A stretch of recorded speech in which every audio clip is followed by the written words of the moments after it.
Brianna Lawrence after a win over Lane College. Coach, can you just give us some initial thoughts on the game? I think kind of from the get-go tonight, our defense really dictated how it was going to be. I think we had several steals and had several fast break points off of our steals, in transition. I thought that was the determining factor early, and it gave us a chance to kind of spot up several points and be way ahead. Then we were able to play a lot more people tonight, which I thought was very good.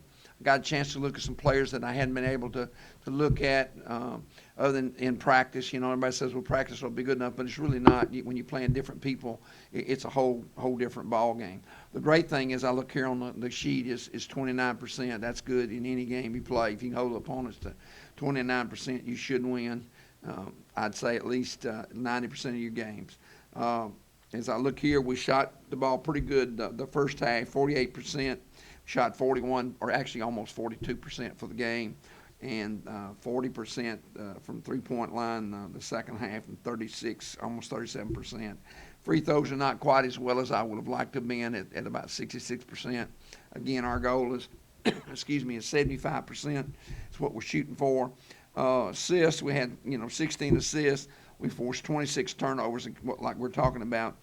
But we had 18. Now, I'm not satisfied with that because they were not a pressing, in-your-face type team. And I thought we turned the ball over too many times and made some ill-advised passes that we shouldn't have, passing the crowd, and did some things there. But as overall, it was a good win on ring night. We got to cha-ching for the ring tonight, and that was a great thing for our program, for these young ladies that's been here for a while and that's here still with us now, and I'm just proud to be associated with Tennessee State University, and the Lady Tiger basketball program has been great. Obviously, a big difference on the scoreboard.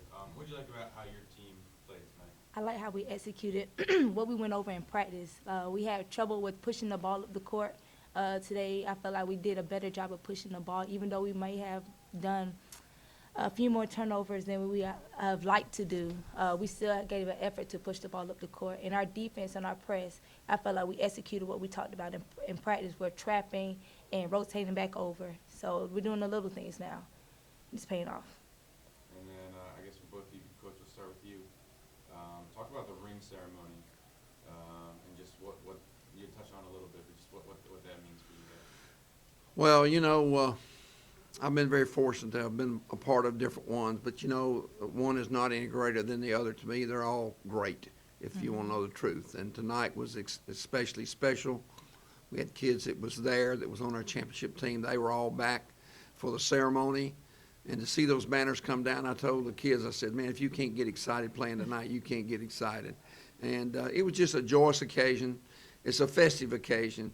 And you try not to get, it's like homecoming in football, you try not to get caught up in it. But I thought when they let those banners down, I could just, as a coach, as long as I've been a coach, you can still just feel that passion, and that it just consumes you as a player and as a coach. It does me, and I can't speak for Bree and the girls. I just know how I feel. It's just a great occurrence tonight for our kids and our program. So thankful to God for him to allow me to have that kind of experience, because it's an unbelievable one. But the ring ceremony did finalize the championship last year, so now it's like it's finally over. Now we on we got a new goal in mind. We want another one. We want our freshmen to feel like what we felt today. So it's finally over. The celebration, everything. We finally got our rings, so now we can focus on the second one. So. And then, Coach, talk about the challenge of facing Mississippi State coming up next.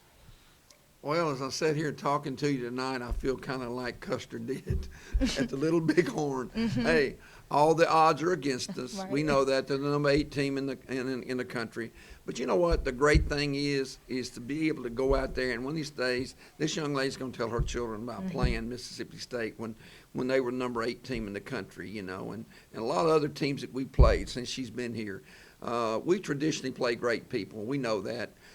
We may not win the games, but we win the victory in life, and that is getting better at what we do and what we love doing. And that's the greatest victory I think you can have.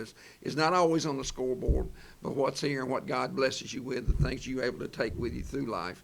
And to play people like we play and to have that opportunity is immeasurable. And we'll only get better as long as we take it serious and we don't lose our confidence. And we talk about that all the time, don't we, Bree? That's right. Don't lose your confidence, stay positive, don't worry about what happens, let's just get better. Perfect. Thank you so much, guys. Thank you.